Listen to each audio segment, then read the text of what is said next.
Hey everyone, and welcome. Today we are diving into something really fascinating, a spiritual text that predicts a massive total transformation for all of humanity. It's a vision of a brand new world that it says is just around the corner. But let's just jump right in with a pretty wild question. What if we, as a species, could evolve beyond our most basic physical needs? Seriously, picture a future where the things that define our survival, like eating and drinking, just aren't necessary anymore. I know, it sounds like something straight out of sci-fi, but it's the central idea we're digging into today. So, where does this idea come from? Well, we're looking at a spiritual prophecy that describes a complete shift, not just in the world around us, but in our actual consciousness. It's a vision of a future so different it really challenges everything we think we know about what it means to be human. All right, so if you're going to have a total transformation of humanity, where does something like that even start? According to the text we're exploring, it doesn't begin with new laws or new technology. Nope, it starts from within each of us, with something it calls the Great Inner Awakening. And this first step, it's called soul awakening, or atma jagrati. Now, this isn't just a small change in how you think.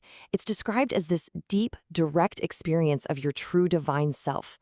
That single moment of realization is the big one. It's the catalyst for everything else that follows.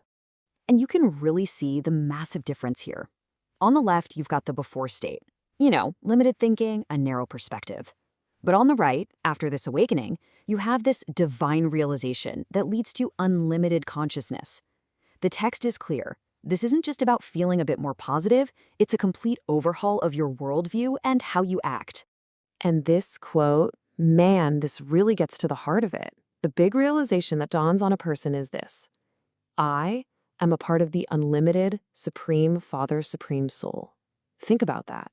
It completely changes your sense of self, from being this separate little individual to being a connected, vital part of a divine whole. It's this incredibly deep, personal revelation that builds the foundation for the new world. Okay, so once that huge inner shift happens, what's next? What does the outside world even look like? Let's jump into our next section and check out some of the truly radical claims this prophecy makes about our physical lives.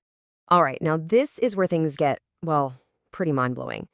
The prophecy talks about a future where we live without any need for food, water, or even money. All the physical dependencies that drive so much of our society and our daily lives, they just fade away. So how on earth is that supposed to be possible? Well, the text introduces this concept it calls the air element, or Vayutattvam. This is described as a kind of supreme element that can sustain the human body all on its own, making food and water totally unnecessary. The idea is that we can literally draw all the energy we need right from the air around us. Now, to make this idea feel a little less out there, the text actually points to a real-world example, a man from Gujarat, India, named Prahlad Jani. His claim was incredible. He said he lived for decades, sustained only by this air element without eating any food or drinking any water. His case, as you can imagine, has been a huge source of both spiritual devotion and a lot of scientific debate. So we've got the individual changing on the inside and the outside. What does that mean for society as a whole? The prophecy then zooms out to describe the new global society that grows from this awakening, and it's all about a consciousness of peace. In this new world, with everyone's physical needs taken care of and their spiritual identity finally understood, people exist in a constant state of deep contentment. The text says their hearts and minds are just filled with this incredible, profound peace, a peace that then radiates out and transforms the entire planet.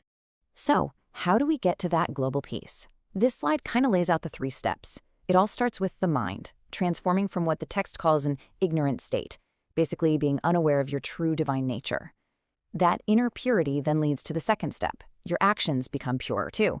And finally, that all leads to the emergence of genuine altruism, where everything you do is just naturally driven by a desire to help other people. But you might be wondering, does humanity just figure all this out on its own, or is there some kind of guiding hand at play?